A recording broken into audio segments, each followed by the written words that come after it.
दुनिया के दूसरे हिस्सों में भी लिया जा रहा है। वो मुल्क जो समझते हैं कि कुछ एक मुल्क हैं जो इंसानियत के खिलाफ काम कर रहे हैं, पूरी दुनिया को एक खतरे की तरफ बढ़ा रहे हैं, वो जो धर्म के नाम पर, कट्टरता के नाम पर पूरी दुनिया के लिए खतरा परोसने का काम कर रहे हैं, उनके खिलाफ प्रतिशोध भी चल रहा है। आज क्या क्या खबरें आपके लिए लेकर आए हूं प्रतिशोध में, आइए इस खबर के साथ शुरुआत करते हैं। ईरान पर इजराइल का ताबड़तोड़ प्रहार जारी। 60 फाइटर जेट से ईरान के कई ठिकानों पर अटैक।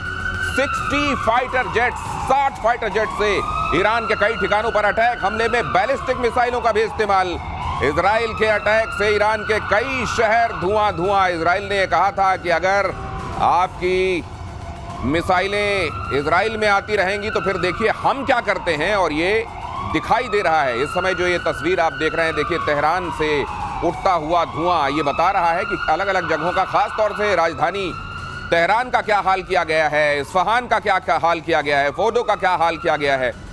और ये देखिए अगली खबर की तेहरान पर इजरायली वायुसेना की अब तक की सबसे बड़ी स्ट्राइक है। 60 फाइटर जेट्स। शहर के कई इलाकों में भीषण आग, लगातार धमाकों से दहशत। रिहायशी इलाकों के पास तक धमाकों की गूंज, लोग घर छोड़कर भागे। तेहरान में सेंट्रीफ्यूज प्रोडक्शन साइट पर भी हमला। साइट पर यूरेनियम को एनरिच करने, शुद्ध करने का काम होता था, यूरेनियम को प्रोसेस करने का काम होता था। तेहरान में भी ये काम चल रहा था, आप जानते हैं। इस्फहान में, फोर्डो में ये काम चल रहा था, नातांज में ये काम चल रहा था, लेकिन तेहरान में भी ये काम किया जा रहा था और उन तमाम जगहों को निशाना बनाया जा रहा है। और अभी तक ये 60 फाइटर जेट्स के साथ, और जब ये कह रहा है अमेरिका और इजराइल ने ये बात पहले ही कही थी कि अब ईरान के आसमान पर हमारा नियंत्रण है, तो ये बात दिखाई भी दे रही है। 60 फाइटर जेट्स के साथ हमले किए गए। अलग अलग जगहों से आई ये तस्वीरें देखिए, आग बरस रही है ईरान के आसमान से।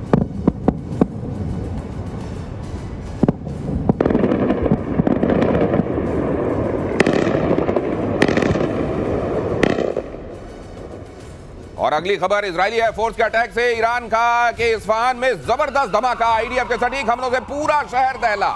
ईरान के काशान शहर पर भी इजरायली फोर्स का एयर स्ट्राइक। हमले में पुलिस हेडक्वार्टर ध्वस्त। तो ये देखिए आप, वो तमाम जगहें जिन पर ईरान का असल में एस्टेब्लिशमेंट हुआ करता है, वो एक एक करके आपको खंडहर होती हुई दिखाई दे रही हैं। हालांकि ईरान का दावा तो ये भी है कि हमारे नागरिक ठिकानों को निशाना बनाया जा रहा है। इजराइल ये कह रहा है कि असल में काम तो आप ये कर रहे हैं और हमारे ऊपर तोहमत लगा रहे हैं। लेकिन यहाँ देखिए ईरान में कहीं आग दिखाई दे रही है, कहीं धुआं, कहीं खंडहर, स्मशान सा होता जा रहा है पूरा का पूरा ईरान। इन खबरों का मायना, इन खबरों के मतलब समझने हैं अगर आपको, तो आइए चलते हैं मेजर गौरव आर्य के पास। और एयर मार्शल पी के श्रीवास्तव हमारे साथ इस चर्चा में जुड़ रहे हैं। ये तो तबाही और ज्यादा तबाही, यही चल रहा है ईरान में। बिल्कुल आप ठीक कह रहे हैं दिनेश। जिस लेवल पे अब इजराइल और ईरान की लड़ाई पहुंच गई, और जो बातें डोनाल्ड ट्रंप ने बोली हैं, डोनाल्ड ट्रंप ने यह बोला है कि अब डील नहीं होगी, डील का वक्त चला गया, now we want total surrender. एक जमाना था कि जब दुनिया कहती थी ईरान से कि साहब बातचीत कर लेते हैं, मोल भाव कर लेते हैं, आप थोड़ा सा पीछे हटो, हम थोड़ा सा पीछे हटते हैं, चलो बीच का पाथ निकालते हैं। ईरान ने मना कर दिया। आज की तारीख में नेतन्याहू ने मन बना दिया है कि इसको गाजा बना देगा तेहरान को, और वो कर भी रहा है। जो आप कह रहे हैं कि 60 हवाई जहाज किसी देश की राजधानी के ऊपर कैसे उड़ सकते हैं, हाउ इज इट पॉसिबल? इसका मतलब आपका एयर डिफेंस का सिस्टम उसने पूरा का पूरा ध्वस्त कर दिया है, ये चकनाचूर कर दिया है। अब इन लोगों के पास और कोई चारा नहीं है, ऊपर से मौत बरसेगी, ये बात तय है। और जो सर बता रहे थे ना, वो पेनिट्रेटर, वो जीबीयू सर जो आपने बताया था 57 जीबीयू 57 के बारे में सर ने बताया था, उसमें यह सलाहियत है कि 200 फुट नीचे जमीन पे जाके फटता है। पहले वो ड्रिलिंग मशीन की तरह ड्रिल करता है, फिर वो जाएगा, फिर नीचे चाहे न्यूक्लियर हो चाहे खमेनेई हो, दोनों को ढूंढता है वो। दिनेश, एक और बात है, अगर आपको याद रखना है, गजब बॉम्ब है, अंदर जाकर फटता है जीबीयू। और ये सत्ताधीशों को एक बात और है, ये कारनामा इजराइल पहली बार नहीं कर रहा है। इसने ऑप ओपरा के नाम से बगदाद में 1981 में ऐसे ही F-16 जाके मारा था, उनका जो न्यूक्लियर प्लांट था। उसके बाद 2006 या 7 में सर ये सीरिया में मारा था। सर इतिहास आपसे जानेंगे, आज तो ये वर्तमान में बता दीजिए कि इनका बाबर 373 और S-300 कहीं कुछ तो करते दिखाई देना चाहिए। कैसे करेगा? उन्होंने तो सारे मार दिए, आप सुन नहीं रहे हैं, 100 से ज्यादा लॉन्चर्स मार दिए। तो ये कह रहे हैं कि अक्टूबर में ही पिछले साल निपटा दिया था 2024 में। ये बात सही है कि अभी अभी इनको ढेर किया है ये ड्रोन से कुछ तब ढेर किए थे, कुछ नीचे कुछ तो अब ढेर। सेना है, ओ नीचे अच्छा, जो अच्छा। उनकी जो मोसाद की यूनिट्स भी चल रही है साथ साथ। तो मतलब इनके आसमान में अभी ये चाहें तो ये परिंदे को भी नहीं मार सकते ये मैंने वाली हालत? आपको बताया उसका वर्चस्व ये है कि आप रिफ्यूलिंग कर रहे हैं। हाँ। ये तो मतलब ये तो कंपनी बाग में टहलने जैसा हो गया कि आराम से गए और टहलते हुए आप चाय पी रहे हैं। चाय पी रहे हैं, ये वो वाली बात है। अगर एयर टू एयर मतलब एयर में अगर रिफ्यूलिंग हो रही है तो आप ये समझ लीजिए कि कितने निश्चिंत हैं वो फाइटर जेट से ऊपर रिफ्यूल कर रहे हैं। ईरान के पश्चिमी बॉर्डर से फौज पीछे हटी। अगली खबर देखिए, इजराइल के लगातार हमलों से डरी ईरानी फौज पश्चिमी बॉर्डर छोड़कर मध्य ईरान की तरफ भागी फौज। लेकिन इस्फहान तक भी अगर हमले हो रहे हैं तो फिर ये कहां तक भागेंगे? मुझको लगता है अगर वहां तक इजराइल की पहुंच है तो वो इतना भाग के भी कहां जाओगे? देखिए, जहां भागने का उनका मन था, जिस देश ने इनको वादा करा था कि 80 भी मुसलमान थे तो सिर्फ मुसलमान, उसने अपना बॉर्डर बंद कर दिया भाई। हाँ, बॉर्डर बंद कर दिया उसने बॉर्डर बंद कर दिया। और वो कह रहा है कि जबानी तुम्हें कुछ भी चाहिए, अगर तुम्हें ट्विटर पे, इंस्टाग्राम पे, फेसबुक पे कोई भी मदद चाहिए तो तुम बताओ। इंस्टाग्राम पे जो मदद चाहिए हम तुम्हारे साथ हैं, लेकिन जमीनी मदद हम तुम्हारी नहीं कर पाएंगे। इन लोगों ने अपना बॉर्डर कर दिया है बंद, सील पैक हो गया है ईरान और पाकिस्तान का बॉर्डर। हाँ। अब बेचारे भाग के जाएंगे, कहां जाएंगे? ये मिडिल ईस्ट का नक्शा थोड़ा समझने की कोशिश करते हैं, खासतौर से ईरान। अब ये ईरान यहां दिखाई दे रहा है, ये इराक यहां दिखाई दे रहा है, और यहां पर ये इजराइल दिखाई दे रहा है, ये सीरिया के बाद। बिल्कुल। ये ऊपर टर्की है इस तरफ। ये ईरान में यहां पे जो हमले हो रहे हैं, मतलब ये क्या अब इस तरफ भाग रहे हैं और यहां पाकिस्तान से ये तवक्को है कि गेट खोल दो। ये देखिए, ये जो इलाका है, इस इलाके को कहते हैं सिस्तान बलोचिस्तान। अच्छा, ये सिस्तान बलोचिस्तान है, ये पाकिस्तान वाला बलोचिस्तान है, ठीक है। तो पाकिस्तान में है, और इधर भी अफगानिस्तान में। ये पूरा यहां पे जहां पे ये है पूरा, ये पूरा इलाका भाइयों ने ब्लॉक कर दिया कि तुम इधर मत आना, तुम इधर आना मत, इधर कोई जाएगा नहीं क्योंकि अफगानिस्तान है। ठीक है।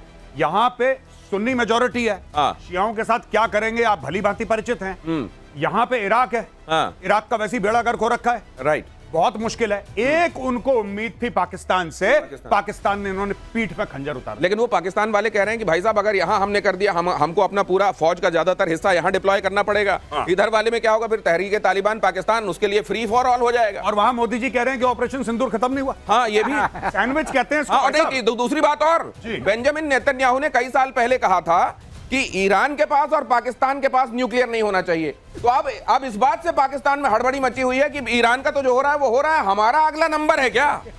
अब ये देखिए, जज्बे वाली कौम है। मैं इनके टेलीविजन प्रोग्राम देख रहा हूं पिछले 4-5 दिन से, और पाकिस्तान में इतना खौफ है, इतना खौफ है। कहता है एक बात करता है अखंड भारत की, एक बात करता है ग्रेटर इजराइल की, तो कहता है फिर खान साहब आप बताइए क्या चल रहा है? कह रहा अरे भाई बीच में हमें ना निपटा दें ये दोनों मिलके, क्योंकि इनके बॉर्डर मिल जाएंगे फिर। ये बातें चल रही हैं। मारा जा रहा है ईरान को, और थप्पड़ जो है ना वो उधर जाकर पाकिस्तान तक को लग रहा है। अब ये देखिए क्यों होता है। आपको मालूम है, अगर एक कमरे में परीक्षार्थी बैठे हुए हैं और अचानक फ्लाइंग स्क्वाड आ जाए और नकल चेक करने लगे कौन कौन लेकर आए, वो जो कोने में बैठा होता है ना अंदर लेकर, वो भी खर्रा लेकर फड़फड़ा रहा होता है कि न जाने यहां ना आ जाए। यही हो रहा है पाकिस्तान के साथ। ईरान में बड़े पैमाने पर internet blackout, social media platform इस्तेमाल करने पर पाबंदी। ईरानी सरकार ने अपने नागरिकों को चेताया, व्हाट्सएप टेलीग्राम का इस्तेमाल न करें, किसी भी लोकेशन बेस्ड ऐप का इस्तेमाल ना करें। इजरायली टारगेट किलिंग के बाद अलर्ट जारी, इजरायली ऐप्स के जरिए ट्रैक कर रहा है ईरान, कह रहा है। अब ये इनको हर जगह भूत नजर आ रहा है। हाँ। यहां भी भूत, वहां भी भूत। अगर ये कर भी रहे हो तो इतने सारे कमांडर मारे जाने के बाद खामेनेई कह रहे हैं कि वो हो सकता है मॉस्को रवाना हो गए हो, कहीं किनारे से निकल लिए हैं। इस तरह की स्थिति में आपको व्हाट्सएप से डर लग रहा है? दिनेश, आप ये कह रहे थे ना ट्विटर पे सपोर्ट करेंगे, व्हाट्सएप पे सपोर्ट करेंगे, वो भी बंद हो गया। सपोर्ट कैसे रिसीव करेंगे? पाकिस्तानी व्हाट्सएप भी नहीं भेज पाएंगे कि हम आपके साथ खड़े हैं, आप चिंता मत करिए, आप बिल्कुल फिक्र ना करें, पाकिस्तान एटमी मुल्क पाकिस्तान आपके साथ कह रहा व्हाट्सएप। बेसिकली क्या है, मैं आपको बता दूं कि इन लोगों ने 2-3 गलतियां करी। सबसे पहले सीनियर कमांडर्स को एक लोकेशन छोड़िए, इनको एक गाड़ी में भी ट्रैवल नहीं करना चाहिए।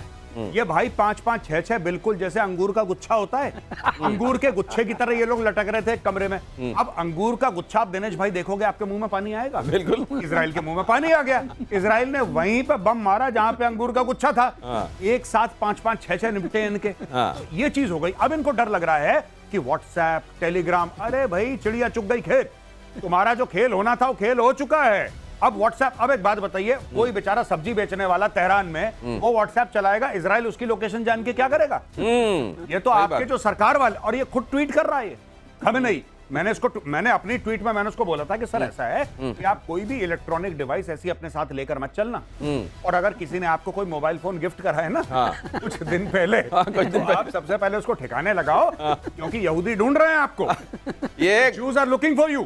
घड़ी घड़ी मोरा दिल धड़के, हाय धड़के क्यों धड़के, क्यों घड़ी धड़के? गिफ्ट की गई थी मुनीर की तरफ से, कहीं घड़ी फोन ये सब गिफ्ट में लेकर आप इसलिए तो शिकार नहीं बन रहे हैं। ट्रम्प का दावा, खामेनेई कहां, अमेरिका को पता है फिलहाल खामेनेई को नहीं मारेंगे, we know but for the time being will not kill, ये कहा है ट्रंप ने। ईरान बगैर शर्त सरेंडर करे, हमारा धैर्य चुक गया तो फिर और ज्यादा खतरा हो जाएगा। अच्छा, ये ट्रंप जो है, पर एक बात तो मुझको लगता है इजराइल ने इनको बयान देने के लिए रखा है क्या? नहीं, एक तो बयान देने का, ट्रंप ने बोला हम तुम्हें नहीं मारेंगे, फिलहाल के लिए नहीं मारेंगे। हाँ, फिर कल पता लगेगा कि हो गया, फिर वो वही बात करेगा जो हम कल कह रहे थे कि मैं मजाक कर रहा था। हाँ, मजाक।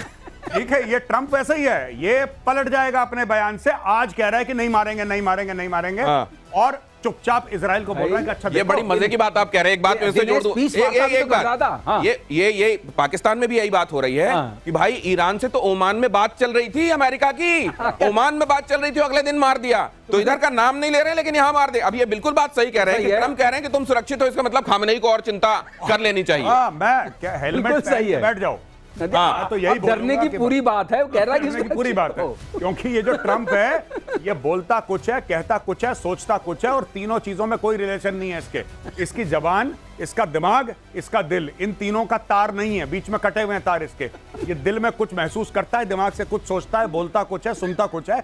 इसने बोल दिया, ये कह रहा है कि भाई साहब आप चिंता मत करो, इसके पसीने निकल गए होंगे खामेनेई के अभी, ये भाई के पसीने निकल गए होंगे कि अब तो ट्रंप ने बोल दिया चिंता मत करो, अब चिंता का विषय है भाई, अब चिंता का विषय है। अगली खबर देखिए, ईरान के सुप्रीम लीडर खामेनेई की अमेरिका को धमकी, अमेरिका ने हमला किया तो गंभीर अंजाम भुगतने होंगे, हम किसी भी सूरत में सरेंडर नहीं करेंगे। खामेनेई ने कहा सैन्य हस्तक्षेप अमेरिका के लिए विनाशकारी होगा, खामेनेई ने कहा।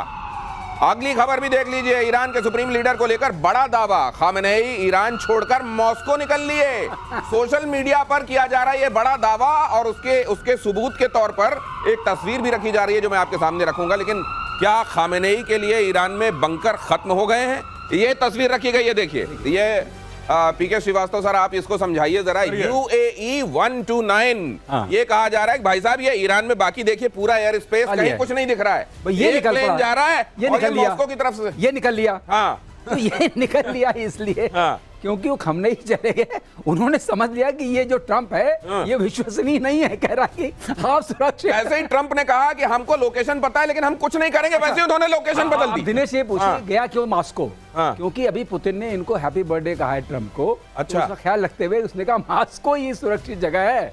और बंकर की आप बात कर रहे हैं, किस बंकर में घुसेंगे जब बंकर 200 फीट नीचे, 300 फीट नीचे वाला बंकर सुरक्षित नहीं है? तो कौन सा बंकर सुरक्षित? तो फिर अगर बंकर सुरक्षित नहीं है, उधर मॉस्को जा रहे हैं और उधर ट्रंप कह के आए कि G8 से रशिया को नहीं निकालना चाहिए था, उधर पता चला पुतिन ने फोन करके बोला कि हाँ खामेनेई जी हमारे पास सुरक्षित हैं। ये इससे कौन? पूरी सुरक्षा है, पूरी सुरक्षा है, बिल्कुल। सुरक्षा में कोई कमी नहीं है। ये बिल्कुल संभव है। अब ये सिस्टम से बाहर है, अब ये सिस्टम से बाहर। अब आप ये देख लीजिए कि अगर इन्होंने बयान दिया हम सरेंडर नहीं करेंगे, उसके तुरंत बाद एक प्लेन टेक ऑफ करता है और मॉस्को की तरफ निकल लेते हैं, और वो कह रहे हैं कि अमेरिका को ये बहुत भारी पड़ेगा, और पता चल रहा है वो मॉस्को में पुतिन के बगल में बैठे। आप सोचिए वैसी स्थिति, कैसी स्थिति है ईरान के लिए, ईरान की आवाम के लिए। ईरान पर जंग में उतरने की तैयारी में ट्रंप। अगली खबर देखिए, अमेरिकी अफसरों का बड़ा दावा, न्यूक्लियर साइट्स पर अमेरिका हमला कर सकता है। फोर्डो साइट पर इजराइल के साथ मिलकर अटैक पर विचार चल रहा है। ट्रंप आज रात युद्ध में कूद सकते हैं, इजरायली मीडिया कह रही। किसी ने कहा मेजर साहब कि फोर्डो की स्पेलिंग बनती है FORDO, फोड़ दो। अब ये फोड़ दो कह रहे हो, और फिर इजराइल की क्या गलती है? फिर इजराइल बोलेगा हमने तो वही सुना जो आपने बोला। ये B-52 इनके बॉम्बर्स हैं, डीगो गार्सिया में 6 के 6 पड़े हुए, 6 के 6, और उसमें वो GBU-57 उन्हीं में लोड रहता है। वो 2-4-1 में डाल के 6 के 6 उड़े। अच्छा, उनका जो रेडियस है पूरा फ्लाइंग का, यानी कि जितने वो जाके वापस आ सकते हैं, वो 11-12 हजार किलोमीटर अपना ट्रैवल कर सकते हैं विदाउट रिफ्यूलिंग, यानी कि यहां से। अच्छा, दूसरी चीज वो स्टेल्थ है, दे आर स्टेल्थ। तो आप स्टेल्थ की वैसे जरूरत नहीं है इस वक्त, तेहरान का जो बेड़ा गर्क हो रखा है ईरान का, स्टेल्थ की कोई जरूरत नहीं है। आप एक बस को भेजेंगे, बस का भी नहीं उनको पता लग रहा, ये तो खैर स्टेल्थ है। तो वो जाएगा डीगो गार्सिया से, और जाएगा और वहां पे पूरे बम गिरा के वापस आ सकता है with in a matter of few hours. और दिनेश खास बात यह है कि अगर 200 फीट तक गया, एक के ऊपर दूसरा जा सकता है। हाँ, तो 200 200 400 हो गया फिर। हाँ, तो 400। हाँ। तो ये बचने वाली जगह नहीं है, इसमें कोई शक नहीं है कि ये पता चल गया है ये जहाज उसी लिए है। हर चीज का एक इंडिकेशन होता है ना। तो बंकर भी सुरक्षित नहीं है और फोड़ दो तो फोड़ दो ही है। इसीलिए क्या खामेनेई साहब मॉस्को चले गए? अगर ये बात सच है तो हम इसकी जवाबदाही नहीं ले रहे हैं, ये दावा किया जा रहा है। इजराइल ने अमेरिका से मांगा बंकर बस्टर बम। ये लीजिए, कुछ दिनों में ये मांग और लेता है कि उनको पता चल जाए ये बंकर बस्टर बम मांगा जो ऑलरेडी पहुंच चुका है। हाँ, जो पहले ही इनके पास हो सकता है कि अच्छा भाई फिर से दे दो, क्योंकि ये मांगना, ये खबर बनना, ये लोगों तक पहुंचना, इसका भी महत्व है। ईरान के परमाणु सेंटर को नेस्त नाबूद करने का प्लान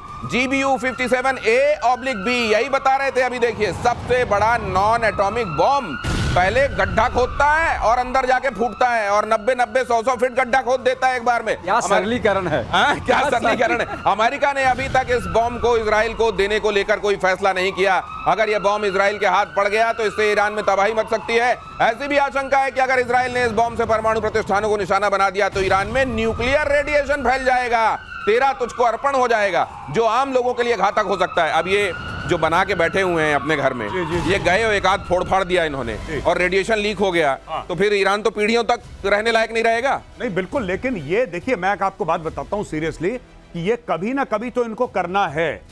इसमें 100% कुछ नहीं होता दिनेश भाई, इसमें 100% कुछ भी नहीं है कि आप ऐसा करेंगे तो यही होगा। रेडिएशन लीक होगा। अगर वहां पे इतने सालों से न्यूक्लियर का काम चलता चला आ रहा है और आप ये GBU-57 मारेंगे उसके अंदर, तो कुछ ना कुछ तो फैलावा होगा, रायता तो फैलेगा। अब रायते को कंट्रोल करना है, आपको कंटेन करना है रायते को। अब वो बोरॉन से करो या जिससे करो, जो करो। नहीं, उसमें एक छोटी सी बात है। अगर ऐसा मारा हुआ जो रायता फैलेगा तो उतना नहीं होगा, क्योंकि इसमें 3 तरह की रेज निकलती हैं। थोड़ा सीरियस मामला alpha beta gamma. Alpha beta gamma, ठीक है। तो अल्फा वाली तो ज्यादा कुछ तंग नहीं करती है, बीटा वाली स्किन के नीचे जाती है, बर्न करती है। जो गामा है सबसे खतरनाक है। तो गामा जब फ्यूजन या फिशन होगा अंदर वाला तब होता है, तो गामा का रेडिएशन इतना नहीं होगा। तो ये आईए को ये पता है कि रेडिएशन होगा।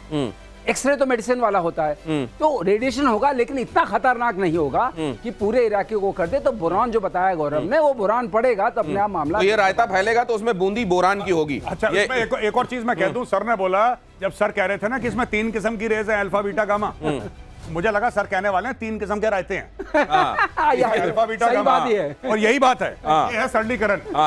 3 किस्म के रायते हैं भाई। लेकिन फिर अगर वहां पे जाएंगे तो ईरान में एक हिस्सा ये भी है जो आपको पूछेगा, अच्छा गामा पहलवान की बात कर रहे हैं आप? अगली खबर देख लीजिए। इजराइल पर ताबड़तोड़ मिसाइल अटैक, तेल अवीव, हाइफा समेत कई सैन्य ठिकानों पर अटैक। इजराइल ने दिया हवाई हमलों का जवाब। इजराइल के एयर डिफेंस ने कई मिसाइलों को नाकाम किया। सवाल यह भी है कि अमेरिका ने जब ये कहा कि हमने पूरा हवाई नियंत्रण स्थापित कर लिया है, तो ट्रंप को तो आदत है साथ में अपने उसकी जोड़, हाँ, तो उन्होंने जोड़ दिया कि हमारा एयर डिफेंस क्या गजब का काम कर रहा है वहां पर। उनके आयरन डोम के साथ मिलकर, उनके एरो के साथ मिलकर देखिए हमने क्या गजब का काम किया है। साथ में उन्होंने अपना हथियार बेच दिया भाई साहब उसी ट्वीट में। वो ट्रंप हर समय बेचेगा।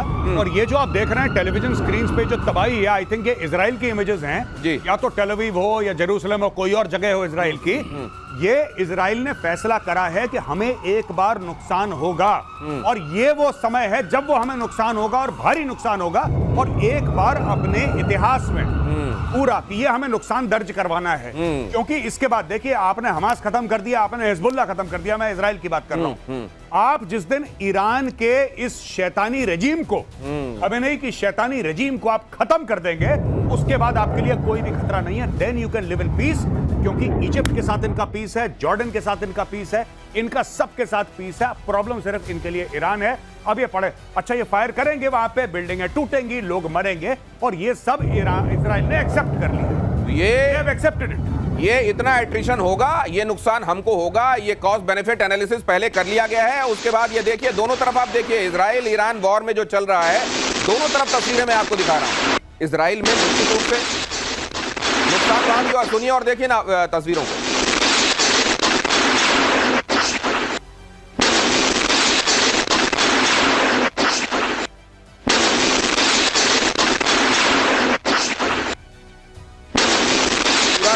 ये आप देख रहे हैं ड्राइंग का कम ये डाइनिंग लग रहा है मुझको, और यहाँ देख रहे हैं आप फ्रिज विज सब वहां पर। तो ऐसा नहीं है, फतेह 1 जैसी जो मिसाइलें छोड़ी जा रही हैं, हम लोगों ने पहले भी कहा था कि फतेह 1 और इमाद और जो खीबर शिकान, शिकान आपने बोल के समझाया खीबर था, शिकान, वो तीनों हाइपरसोनिक मिसाइल हैं। हाँ।